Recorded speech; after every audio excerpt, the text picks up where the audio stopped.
Hello, and welcome to Women in Business, where we interview entrepreneurs and senior managers and show you the strengths, successes, obstacles, and roadblocks women experience in business. Since I believe every person in business needs to be visible, I'd like to invite you to watch www.sob6, that's the number 6, tips.com, which will give you some valuable information should you get the call to be on radio or TV, which I think is extremely important. If you'd like to contact me personally, drop me a line at Gayle Carson, that's Gayle, Gayle Carson 13 at gmail.com, or go to my website, www.spunkyoldbroad.com, and sign up for my weekly newsletter. Hi, everybody. This is Dr. Gayle Carson, SOB, Spunky Old Broad, and believe it or not, I am going to be your guest today. I've gotten so many requests on my Get on TV course. I thought it would be beneficial for you if I gave you what's called a media checklist. And this is to help you, even whether you get my course or not, that you will find out what's important if you're going to be doing a TV interview. So I'm going to give you these points that I have on my checklist and then talk about them a little bit so you get an idea of where I'm coming from. And you might say, well, why would I want to get on TV? Because it takes you out of the pack. It makes you an expert. It makes you an authority. It makes you credible. Someone else is giving you the badge of authority. They would not have you on television if you were not someone who had something important to say. So that's why it's important. Unless you want to be one of the crowd, I mean, that's okay too. But if you have a business, you want to be visible. And one of the ways that you have visibility is by getting on television. So here are the things that I think are important. And number one is you just never look at the camera. The thought is that you would look at the camera because we've always been told eye contact is so important. But the important issue is to look at the host, because the host is the person who's interviewing you. And you'll notice even on the big time late night talk shows when they have celebrities, and even on the morning shows where they have the celebrities, they're always talking to the host because they're the ones that are really directing the dialogue, and you need to be watching them. So don't look into the camera because then it looks like you're really playing to it. Look at the host. The second thing is that you should use props. Now, I know that gives you a little bit of difficulty because then you've got to figure out, well, what am I going to use and what do I do with my hands? Will I look okay when I'm doing this? But it's important that you use a prop to talk about what you are doing. Now, it's easy if you're demonstrating a skill, like if I demonstrated knitting, I might show a particular stitch, or I might use a particular needle or show a particular yarn or something like that. But if you are doing something like you did, which was my 3 worst mistakes when starting a second career, I used the technology of the cell phone versus the flip phone. I used an hourglass to show the hands of time and what it was like to maybe think about yourself in your 20s or 30s, and now that you're over 50, what that looks like, etc. Now, you can use an animal, and I will tell you that animal usually will come from a shelter, humane society, something like that, and they will be popular and they will get adopted if you say this animal is up for adoption. But they also will be the focal point, and you never know what an animal is going to do on camera, as I'm sure you've seen several times. So that's up to you, but it is very heartwarming, and it does a great job for the animal itself because it will get adopted. And most of you know I'm an animal lover, so this is important. But they do, you never can predict what they're going to do. So that's another thing. But props are important to use. You also have to look professional and appropriate for the segment that you're in. For example, if you're a doctor, you're probably going to wear a white coat, or you might have a stethoscope around your neck. If you're in a pest control business, you would probably be wearing a uniform with your name on the side of your shirt. But if you are doing a business segment, then you want to look like a business person. And I can tell you, and especially for women, I have seen people who do just don't look businesslike. Their makeup is not good. Their hair is not styled. They're not wearing the appropriate clothing. You certainly don't want to wear something that's low cut. You don't want to wear something, for example, that's high cut, like your skirt. Pants are certainly okay to be worn on TV. And if you're going to wear a skirt, then you've got to wear one that covers your knees, because other than that, it just is difficult. Now, many times you're only shot from the waist up because you're sitting at a desk or you're on a sofa.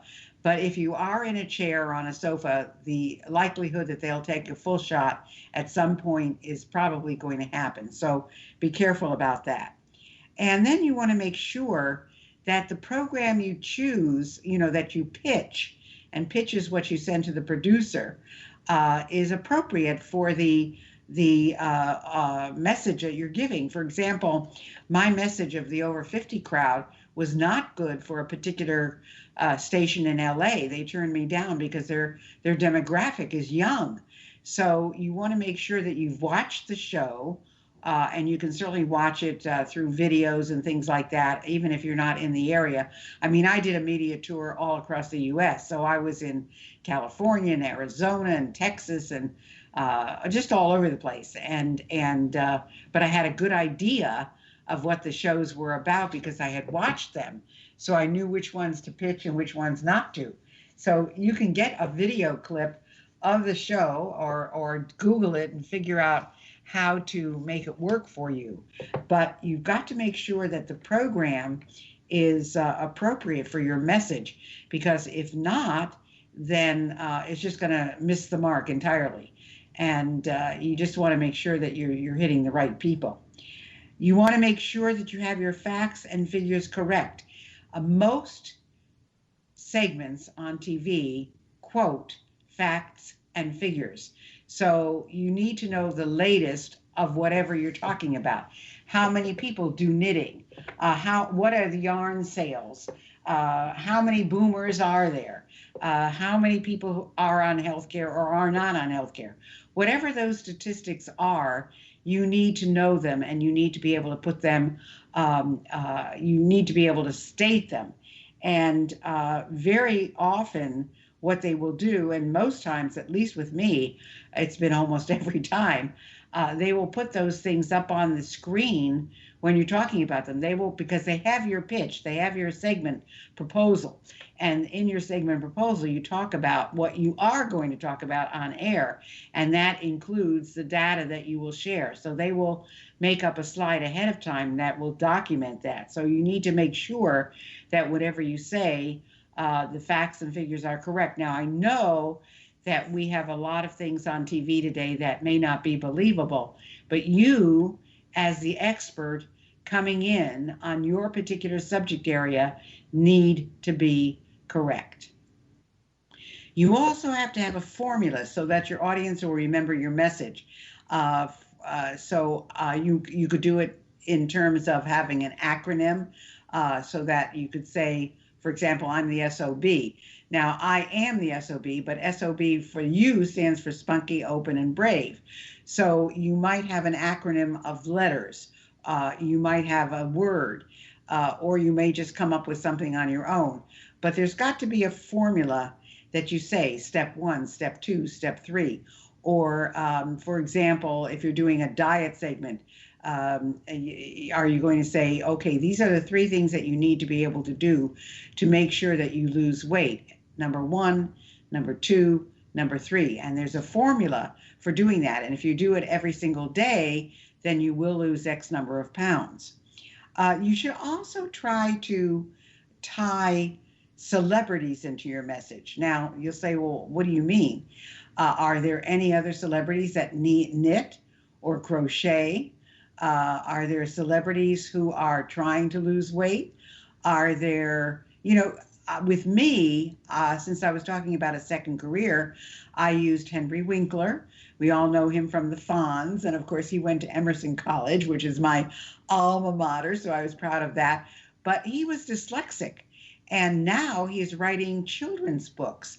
And although we still see him on TV in a lot of different things, his second career is writing children's books. And they're very successful. He's very successful at it. Another person that I used was Betty White. Now, we all know Betty White is a legend, but in actuality, she really did not become popular. She was active, she was an actress, she did things, but she did not become well known till she was over 50 when she was in the Mary Tyler Moore Show. And that's when she really got her legs, in terms of show business. So, those are the people that I use. I also used Suzanne Summers at the time because she was on the Dancing with the Stars show. And so that was the second career for her. So when we talk about using celebrities, who do you know that the public would know is a celebrity that you could use? Because what they will do is they will roll what's called B-roll in the back while you're talking about this. When I was talking about Henry Winkler, they were rolling his background, stuff from him in the background. Same thing with Betty White and Suzanne Summers.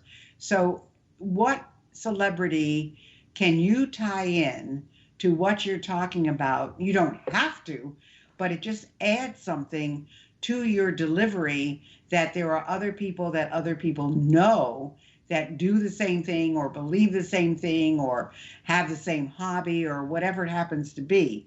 So tying a celebrity into your particular message is really important. And then this is something you probably don't think about, but it is so important. What makes your message unique? In other words, why should I call you to be on the show if what you're saying is what everybody else is saying? Now, when I talked about the 3 worst mistakes to make when starting a second career, people might talk about, not going into retirement or not, or needing an extra income or that kind of thing. But they might not necessarily be talking about the mistakes people make when they try to start a second career. So that's what my approach was. And that's why it was so popular. I did over, 24 shows, more than 24 shows just on that one subject. So you need to be able to make your message unique. There's also a situation where I had a station that was not interested in a talking head. They wanted movement and they wanted action. Well, certainly, even though I was showing props and I was demonstrating, that was really not the action they were looking for. Since I'm a workout person, I proposed a segment where I talked about seniors who couldn't move well, who needed to be seated in a chair, could use certain exercises to work out, and they loved it. So I wore my workout clothes and I did a demonstration with the host who was in her workout clothes. And we did a segment using water bottles as weights. I always carry a band with me, so I had my band. I did leg exercises from the chair, things like that. So always make sure that your message is unique. And that's the reason they would call you to the show. You are the expert in that area, and therefore they're calling you. Now, of course, once you're on TV many, many, many times, you become a reputation, a reputable person to call. And so all of a sudden, maybe your phone's going to start ringing and they're going to say, can you come on and talk about this? You see parenting experts, you see, of course, you see now health experts, but you see parenting experts, people who are showing you how to deal with teenagers or people who are having problems in school. You see people who talk about, divorce and domestic abuse, which is increasing because of people being so close together and quarantined together, et cetera. So just make sure you take a look and see what makes your message unique. The next thing is, you may think you have a lot of time to state your message, but you don't. You've got 3 minutes. Max, maybe 5 if they love you, but my segments have all been less than 3 minutes. And you've got to get your data out, you've got to get your personality out, you've got to get the words out, You've got to be very concise. You can't get into a whole story. And, you know, I've had people pitch me. One of the icons at the New Media Summit, which is for podcasting, but let's use that for an example. And they have 2 minutes to give us their pitch, and actually a minute and a half, because if they want our feedback, they've got to cut it off at a minute and a half, and then we have 30 seconds to give them feedback. But they get so into their stories. You know, when I was 16 years old, this happened to me, and because of that, and they get into the story, and before you know why or if you should have them on your show, they're cut off. So again, and the other thing is, you may think your message is unique, but when you listen to as many people as I have, and there are 150 people who come and pitch us at this summit, many of the pitches sound the same. So you've just got to be very careful about what you're saying. So remember, you have 3 minutes. That's it. Be concise.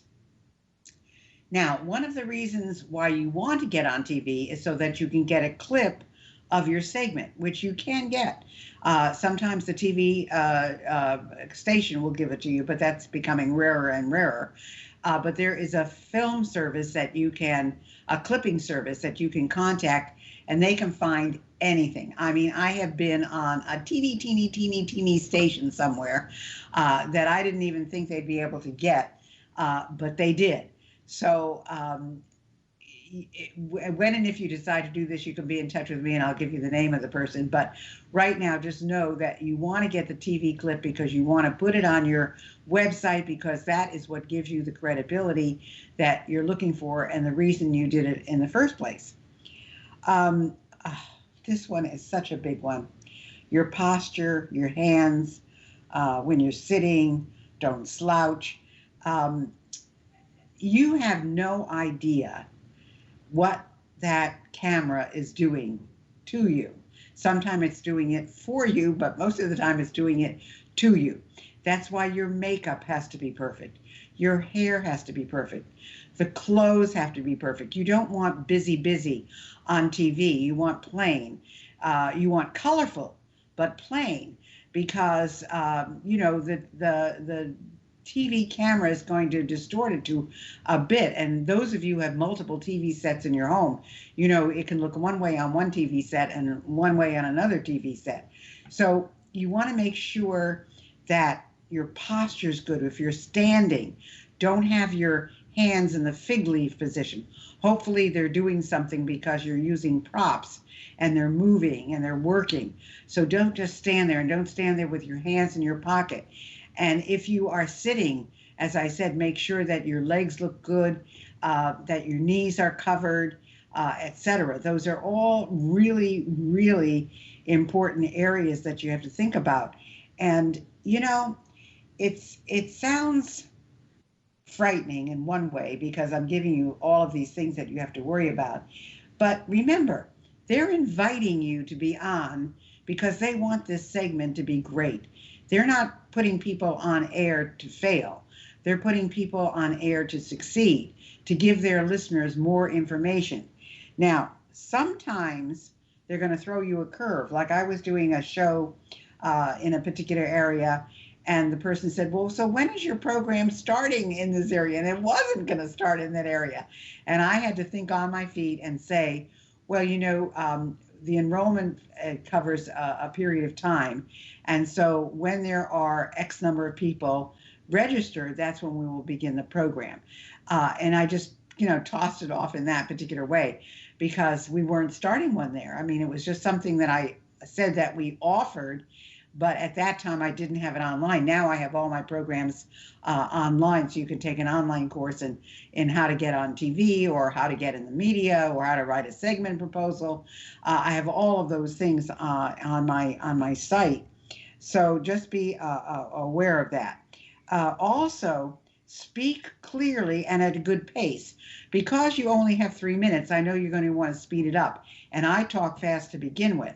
But you need to be clear and you need to be distinct. And it's got to be at a pace that is good for everybody. Now, do know that most people speak at 150 to 200 words a minute. Some New Yorkers speak at 250 and some Southerners speak at 75. but the normal is 150 to 200. However, we listen at 400 to 600 words a minute. So we're listening far faster than anybody can talk. And that's why we miss things. And that's why sometimes we say, oh, I wish I could get a rerun of this so I could know what that person said. But that's not always possible. So speak clearly at a good pace, and have at least 3 points. Don't get over 3 because nobody can remember more than 3. You really can't state more than 3 in that particular time and talk about them well and concisely. You also need to have a one-page media sheet. Now, a one-page media sheet is different than a one-page speaking sheet. When you do a one-page speaking sheet, you've got your 3 speeches that you talk about, and you list what is in those speeches, etc. But when you are doing a media sheet, you're doing a segment proposal. So on there, you want to give the points that you're going to cover in that segment that you're doing for them. And you want to have some of the statistics, and you want to have a reason why it would appeal to that particular audience. So all of that is part of your one-page media sheet. You don't want to use any jargon because people would not know what you're talking about. For instance, when I say I'm an SOB, you know what people think of. And when I say I'm a spunky old broad, and that's the SOB, different connotation. So make sure you don't use jargon. In other words, things that the industry would recognize, but the listening audience might not. So that's important too. You also should use a story as an example, but not a long story, just a story that would emphasize what you're talking about. For instance, if I'm talking about domestic abuse, I'm not going into the whole story, but I might say, I've been battered by, not that I was, my husband was great, but I've been battered by my husband and he went to jail. And these are the reasons why I want you to, and then you give your 3 reasons or whatever, or these are the 3 reasons to avoid something like that happening to you. So you can use the story where you came from and why it happened to you, but you got 3 minutes. You can't tell the whole story. It's impossible. So that's important. And then, of course, the last thing, which is very important, is to be authentic. This is number 17. Be authentic. People can tell when you're putting something on. Be authentic. When I say I do this, I do it. I don't want to be one person on air and another person off. And that's one of the things that they talk about with speakers, is that, you know, they're terrific on stage and rah, rah, rah, and smile, smile, smile. And then they treat their staff like dirt. That's not authenticity. Authenticity is when you are sincere about the message that you're delivering. And that is so key. So those are my 17 points, folks. And now I'm going to give you a commercial on my site and what I have to offer. If you go to spunkyoldbroad.com, you're going to see just about everything. But I also have a store, and that's on the site as well. But if you want to go directly to the store, it's HTTPS, whatever those initials are, / store.spunkyoldbroad.com. And I have coffee cups, and I've got t-shirts and leggings and my programs and my books and all kinds of stuff for you there. And I have over 20 coffee cups with 20 different sayings.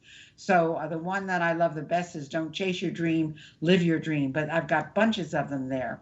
The other thing is that I have sobuniversity.com, and that's where my programs are. This one, the Get on TV, writing a segment proposal, using media. I also have Mindset Matters. I have Living Life with Gusto. I've got a bunch of different programs there that you can have as well. So hopefully you will go there, and you will also go to YouTube. We're on YouTube also. My podcasts are on YouTube and other things. So Spunky Old Broad on YouTube. You can subscribe to that and get the things that I offer as well. So that gives you a little bit of everything, folks. And hopefully, this was instructive for you who are women in business, because you need to be able to do these things to get on TV and to get your notoriety and your credibility and your authority, and have those things to put on your website. If you go to my website, spunkyoldbroad.com, you'll see my media clips, and you'll get an idea of the TV that I've done and how the questions are asked, what they use, etc. Now, there's clips of them, not the whole show all the time, but clips to give you an idea. So if you'll take a look at those, I think that'll help you as well. So I want to thank you for listening, and thank you for letting me be your guest today. And hopefully you've benefited from this, and some of you might be interested in taking my Get on TV course. It's a self-learner. It's something you can do on your own, and it's very reasonably priced. So hopefully we'll see some of you there. Thanks for listening. Hi, this is Dr. Gayle, and I wanted you to know I have a whole bunch of other things to offer you. If you go to spunkyoldbroad.com, you will see an array of SOB stuff for sale and all our latest products and additions. If you're interested in getting on TV, I have a brand new course, Get on TV. And if you want to start your own business, you'll want my SOB Guide to Business Success. I know you'll love them all. I guarantee it. Thanks for listening to Women in Business. I hope you enjoyed today's show. And if you have any suggestions as to who you'd like me to have as a guest, just email me at gaylecarson13@gmail.com. Be sure to check out www.sob6tips.com. And in the meantime, go to www.spunkyoldbroad.com to see the resources I have for you.